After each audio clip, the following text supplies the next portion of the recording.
Look terrible, don't I? No, I'm alright. The pain has been better of late. So I'll leave it there. I won't go into that aspect too much. But I've woken up today and I've woke up about 3 times today. My mental health wanted to play games with me today and antagonise me further. And I'm here. I'm trying to get on with the day. And if I'm honest, sorry, I've got my balloon vape, which is, you can hear all my voice is all really croaky like this. I've got a lot of mucus in my system, obviously, and this is perfect for it. I haven't done it for a long time. As you can see, the mucus is probably the cause of these areas here being puffed up. And I've wanted to do these balloons for a long time, and my mental health hasn't allowed me. I've just been too busy with other things in life. And I've been training myself to overcome the boring cruelty of my mental health, to get up and push through the pain and get on with stuff. And I'm finally getting around to implementing a health regime.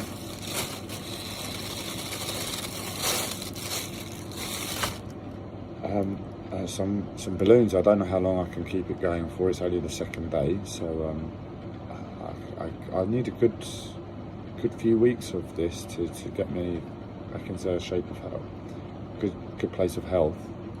It's possible, but we'll see if it happens.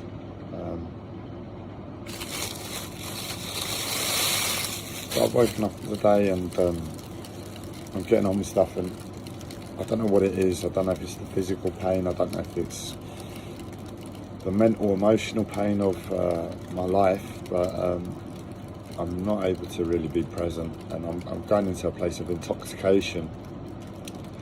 I'll explain that intoxication. Imagine you cut your thumb. Yeah, you cut your thumb, and you're there all day, and you're trying to address your thumb. You've taken painkillers, you've taken all the supplements you can think of, and your thumb is in absolute pain. You haven't experienced pain like it for a long time that you can remember of. And you're trying to keep in check of the pain, and you're doing your best, and you're going about your day, and you're half there. You're going about your day, and you're doing everything one-handed to just try and not increase the pain anymore. And when you do everything one-handed, you're focusing, so you're half in check of the pain, but it's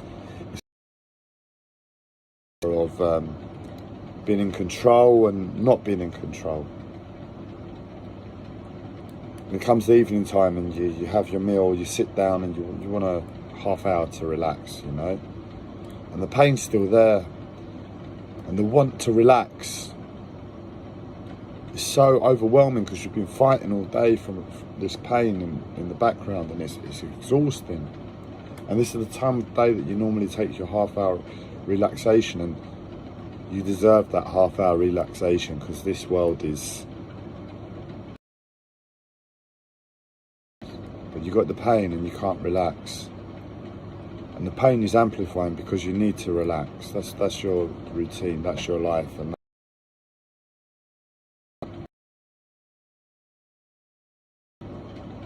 at that point, when you have no other options, you can go to A&E and they can give you morphine if they really need, but it's just a hurt thumb, and you're a human being, that you have the potential to take an immense amount of hurt and pain.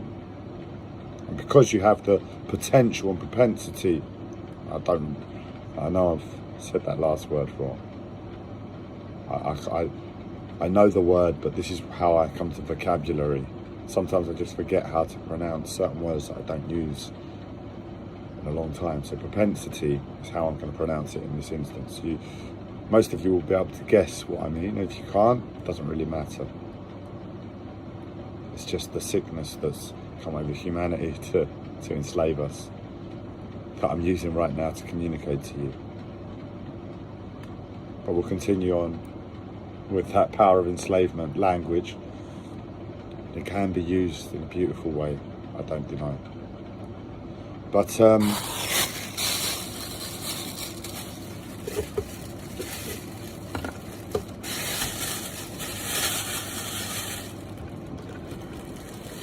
just refilling the balloon.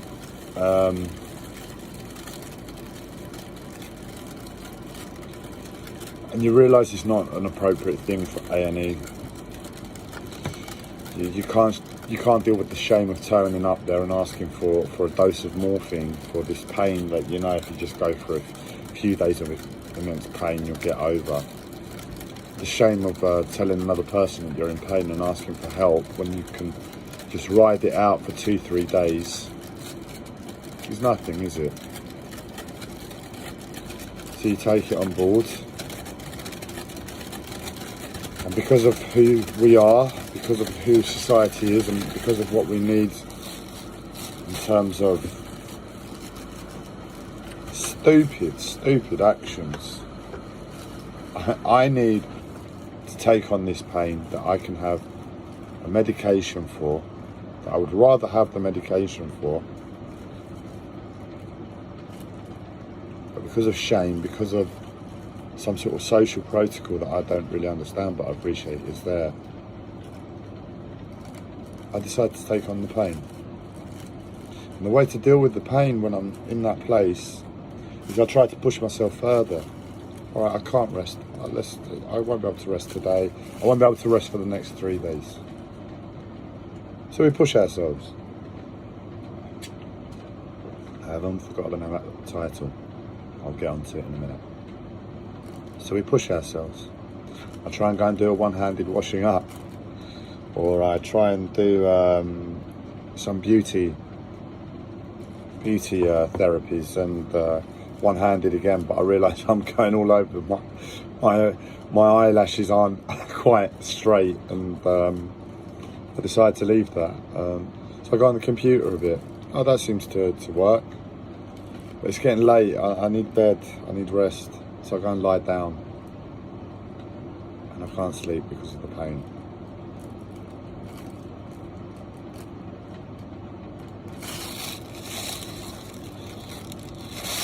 And this isn't my story. This is just me painting a picture of how to get to this place. And in bed, I realise I'm done for, you know. I've got no other option forward.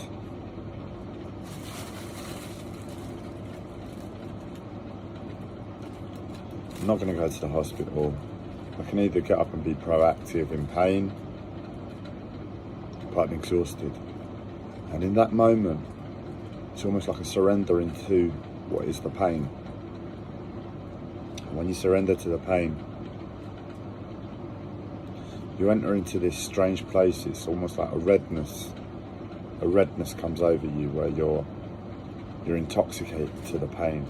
You haven't taken any alcohol for days, but you're intoxicated. You know, you just ate a clean meal. It's not the food. It's nothing else. It's the pain. And you enter into this strange place of intoxication.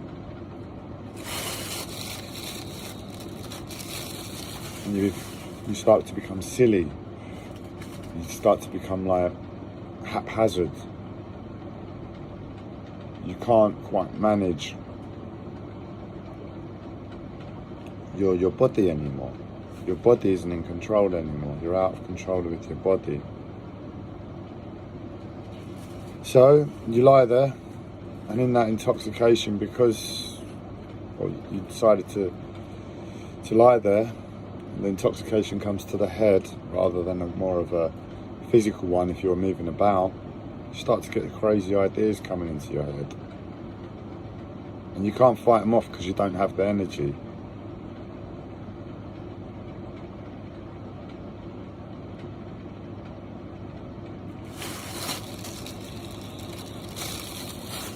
That's sort of where I am at. But the irony is, because I had a mental health disorder first, and I've been learning to essentially navigate through psychosis, which is like a form of intoxication, isn't it? It's not a natural form of thinking. It's a form of thinking that's been forced on me by somewhere. So it can be looked at it as like intoxication, not at all. But it's more like a forceful thought. It's like, here, Andreas, you believe this. And I'm like, what the fuck? I believe that. You sure? And then it goes through a whole process of me analysing, assessing whether I believe that or not. I had my psychosis and I got it in check, so now the time for the intoxication's come. It's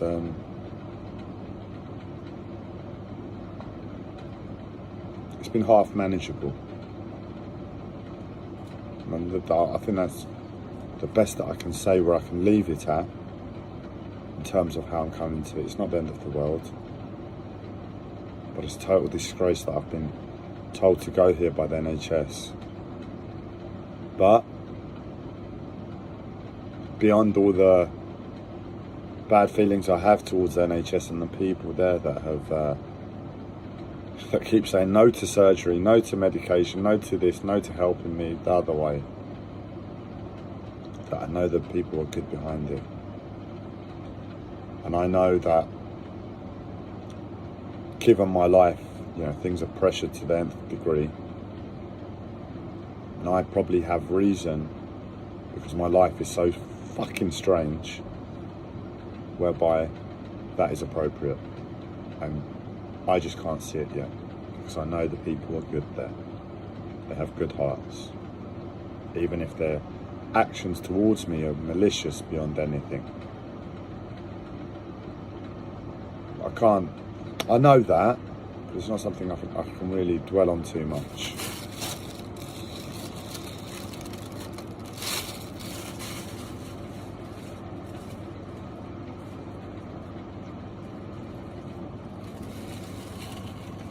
Sorry. The balloon's really helping. What it does, I'll explain.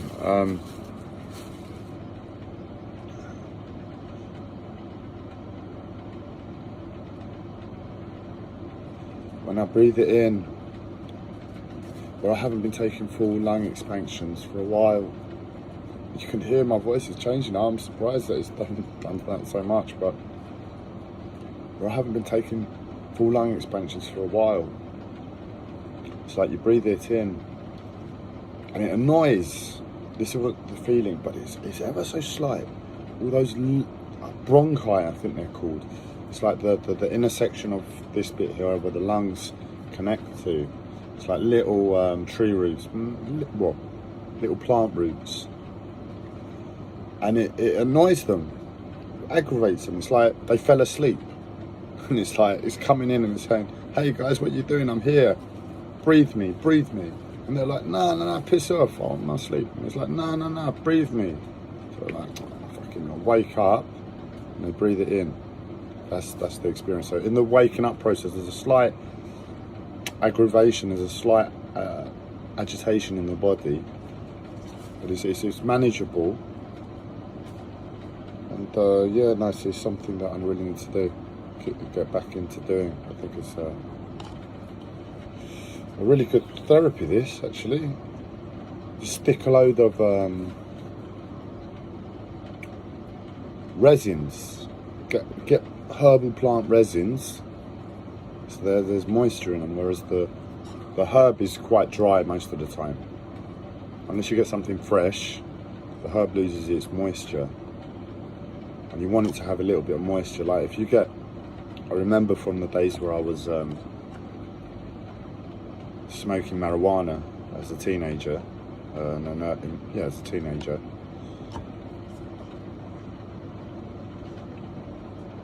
The bud would almost be like sticky and moist. There'd be moisture in it.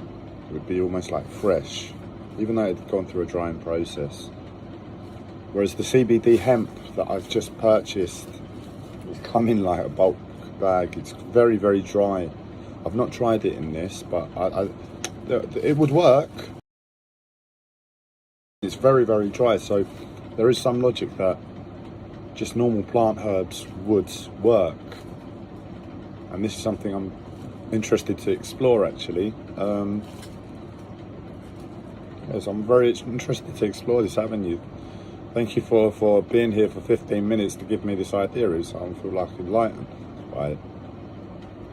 This is the sort of stuff that my mind goes to. How can we make health better? How can we shortcut health? Oh, we've got a new way of taking in a herbal tea.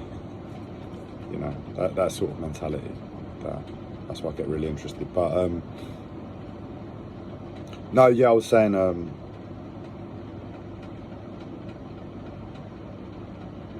it's a good system. And what it is, the bag, because my lungs are so weak, when I try to breathe it in through, they've got like a tube, most of these vaporizing machines. I can't do it, but this specific system has a bag. It pushes it in, and it doesn't take any energy to take a breath.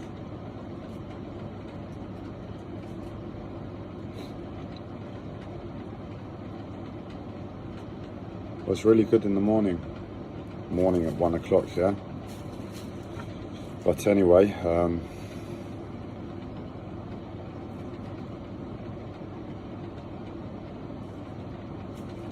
so yeah, I find myself in a place of intoxication today,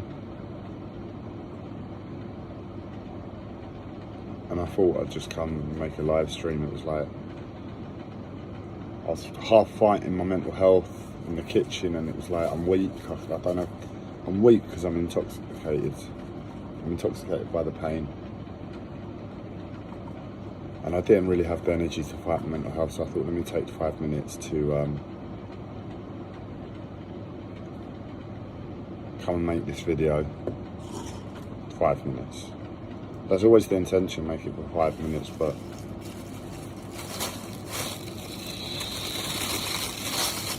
my mental health doesn't give me the power to structure and organise appropriately, so it goes on quite a bit longer sometimes.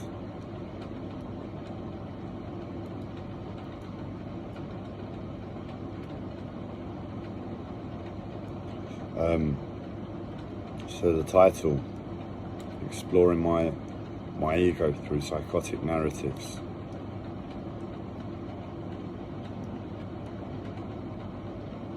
What it was just like some of the psychotic storylines that came into my head just now. And the truth is, in the absolute truth, I believe them. But they're so egotistical to look at, it's sickening. And I'm at that place where I know I believe them. And I know I'm not arrogant to where I've come to the point where I'm able to say I believe these storylines to be true.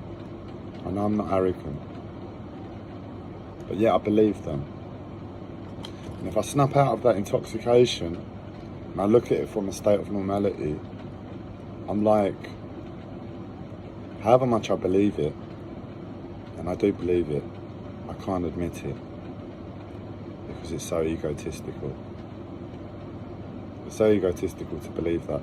And in absolute truth, it does nothing to my situation or circumstance to believe that it's true.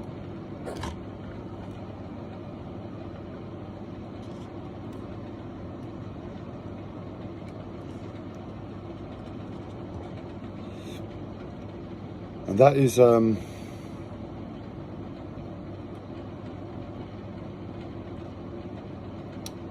Legend. I don't know if anybody saw it, the movie with Will Smith. It was one of the few zombie films that I've been able to watch. I can't watch, but I was able to watch this. It was just like borderline enticing enough, not scary enough, and with enough plot and narrative to keep me watching. I really can't do scary movies. It's like, as friends, if my friends ever was like, "I'm going and watch a scary movie," I never went. I just never went. I don't remember. I know I watched one scary movie as a child, as a teenager. I remember. And luckily it was a terrible film. And what I did, because I couldn't watch it, I went to the cinema with my friends, yeah? And I entered the state of mental health illness. I mean, I can recognise it now. But what I did, the whole movie, I had to belittle the movie, how ridiculous it was, so I could watch it. So I wasn't relaxed watching the movie. I was watching the movie and I was like, that's not real. They can't do that. That's impossible. That's not. And that's how I got through that hour, 2 hours, however long that movie was. I had to just like constantly come up with mental bullshit about the movie so I could sit there and show face that I'm... Well, it wasn't just to sit there and show face, it was just to be with my mates, but like ever, I was going to tell them I was so scared by that movie, yeah.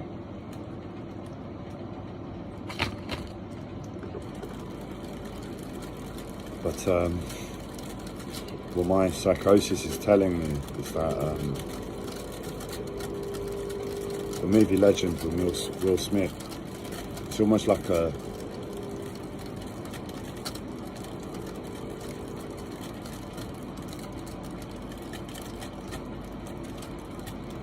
documentary of my life currently. I'm not quite sure how the zombies come into it, but I'm fearful of everybody, and I can see that it's paralleled on some level. But I'm sort of like that, you know. I'm sort of alone to the world. I've got my imaginary dog next to me, or in my heart, should I say, because I want a dog more than anything in the world. That's the only thing I want. Women can go and jump off a cliff for all I care, or just give me a dog.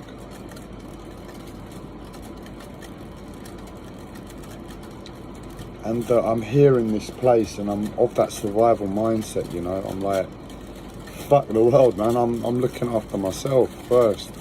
And then once I put my face mask on and I can breathe and I can live, I can think about coming back and helping you. But first of all, I need to put my air mask on. So I'm on like total lockdown mode like Will Smith. And I've got imaginary shutters that come right down my walls to block out the world.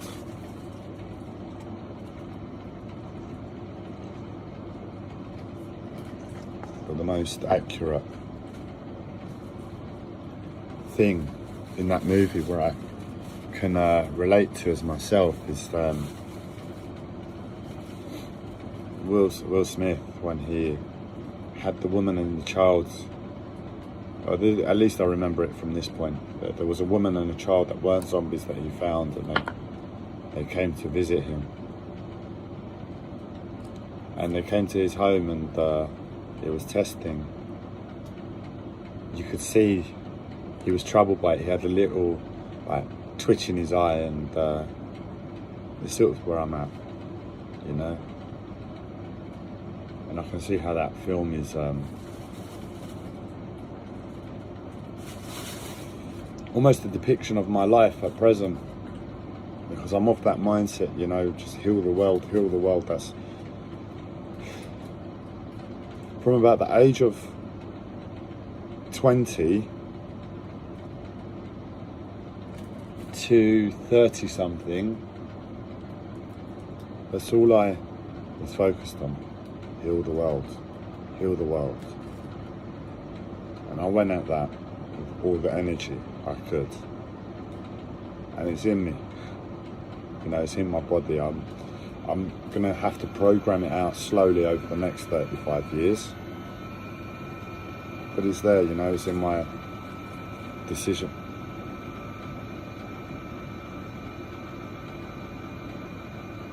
So it's in all of my decision making.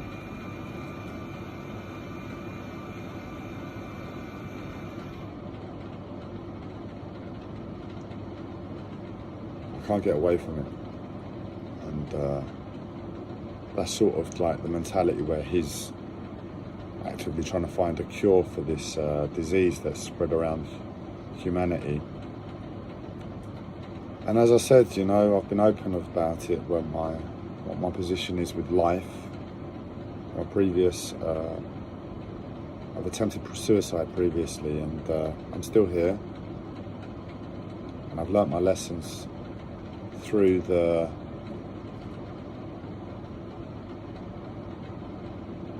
mental health system. It was like, it's obvious, and that the message is don't self-harm, don't attempt suicide. That's the message, or there will be punishments. And I've learnt that, and I'm okay with it, and I'm sitting here, but it doesn't remove the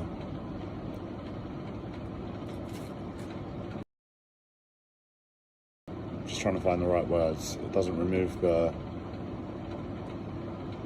want inside to I'm trying to find the right words so to make it a bit easier to hear.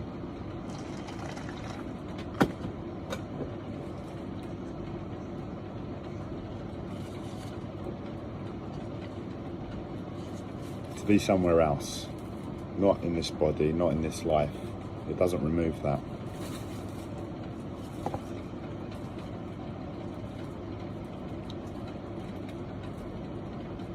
And at the end of the film, Will Smith, he kills himself. He takes a hand grenade, I think, and blows himself up.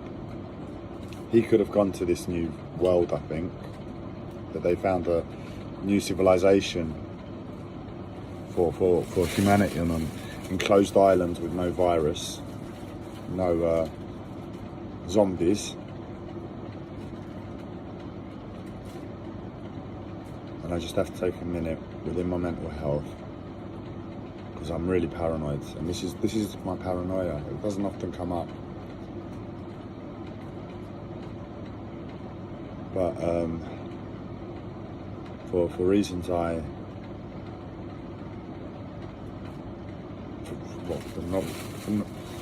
reasons that aren't really reasons, but I believe right now I've got a consciousness on me, an energetic consciousness putting like a hood over me, and that's really talking through me.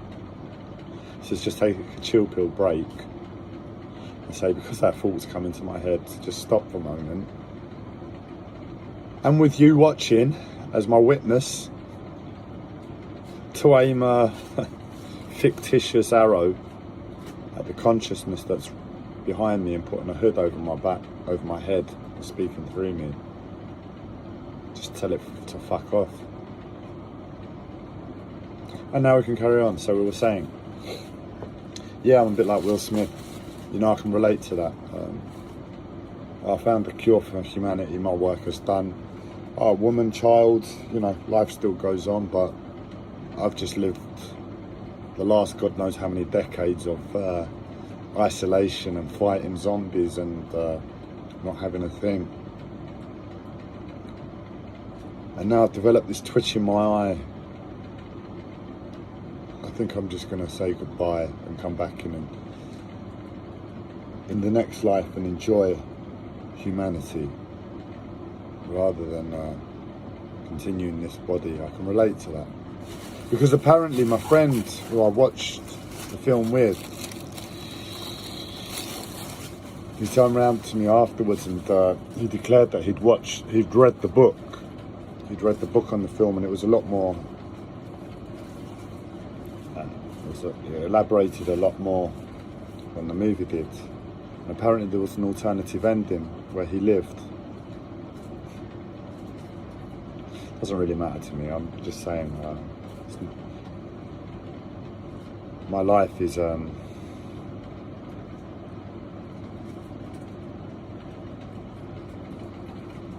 reminds me of that film a lot, and I half believe that it was made with a seer who could see the future and see my life and say, right, how can we write a story about this moment in time in Andreas's life? And that's what it came out with. And the ironic thing is that none of that is egotistical, really, because it's all painful. What's egotistical is that the movie was called Legend. And because it's called Legend, it takes all of that pain and somehow says, oh, we'll give him a medal for it. And because I get a medal for my life. And this is the intoxication that you can hear right now, because I get a medal for my life.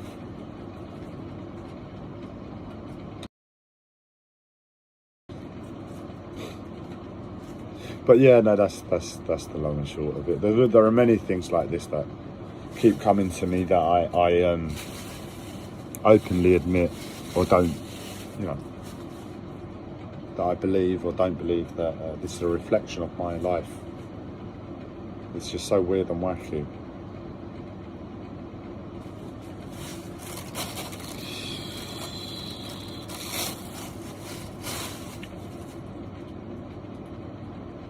And that's it. Half hour. Alright, let's so I'm 1, 2, 3, 4, 5, 6 times over my desired limit. Let's see if I can train it back to something a bit more reasonable when I wish to make it 5 minutes. So maybe next time I'll make it 25 minutes, the time after that I'll make it 20 minutes.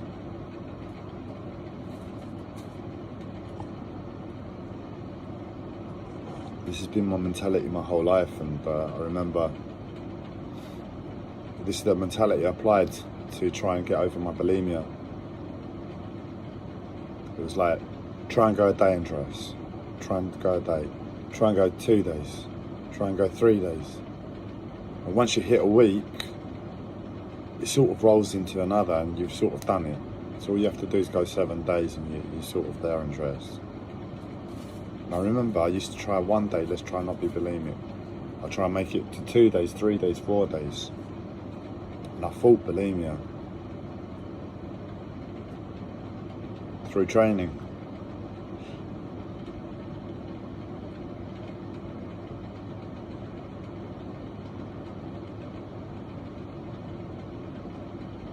I'm alright here. That's a lie. I was saying that to try and make you feel good. Try and make you feel okay watching me like this. But I've got a twitch in my eye and my perception is a bit clouded to extend my consciousness beyond my to communicate a message clearly enough for you. When if I understand myself, the pain is too much to extend it any further beyond myself. It's an impossibility.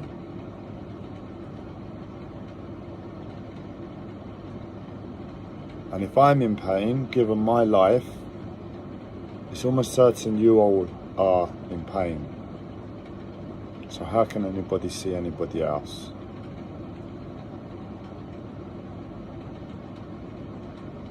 How can anybody do anything unconditional when they're in pain first?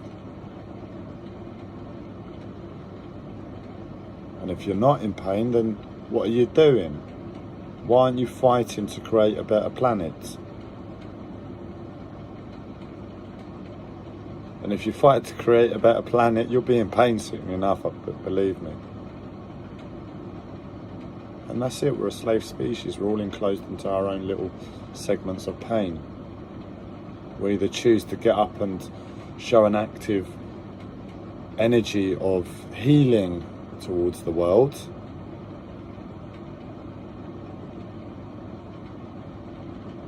and let it look like whatever mess that it looks like, because it will look like a mess. It will look terrible and it won't be practical in the first instance. But if I make a mess over here of healing intention, and you make a mess over there of healing intention, We all make a mess of healing intention. That healing intention has got to overlap, man. It's got to start overlapping and interconnecting and making a universal jigsaw puzzle of energetic messes that sort of synergistically combine in harmony, because they have the same intention behind it. And that's the best we can do as human beings, man.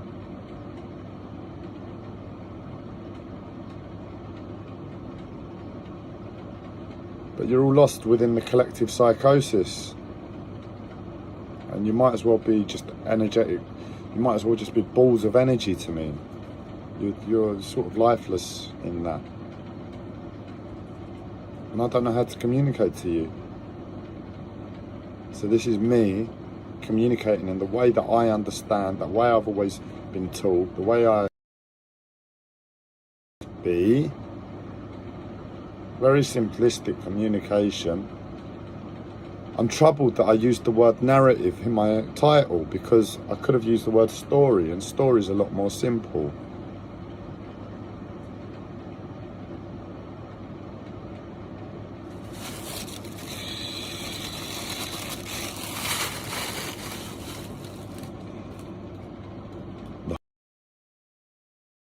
The pain, but it's a distraction. It's like I take the mindset of if I lose to my mental health, to the pain, but I'd get disturbed by it. So it's almost like, right, let's take the bandage off quickly, let's sit down, make a video, let the pain do what it wants to in the background while I'm staying focused on the video.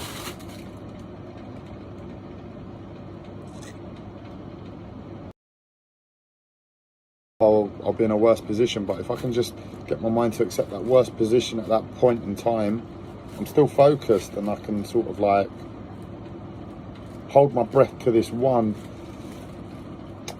sort of fall, because I'm focused here. As soon as I turn the camera off, I've got to deal with what's taken place in the background, and as long as I can get over that little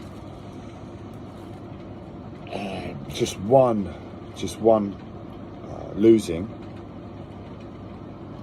instead of a continue losing for hours and hours, I stand a chance of getting on with something today. Otherwise it will just fall apart. I think we've covered everything.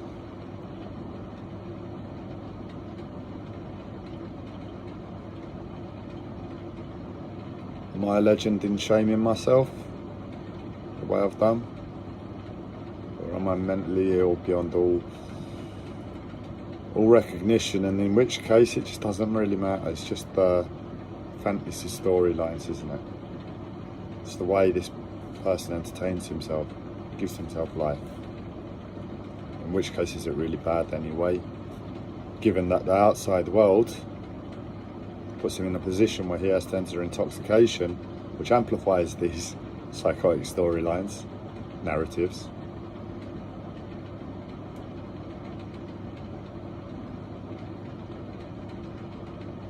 So what's the real problem? Can I listen to him with an open mind to just see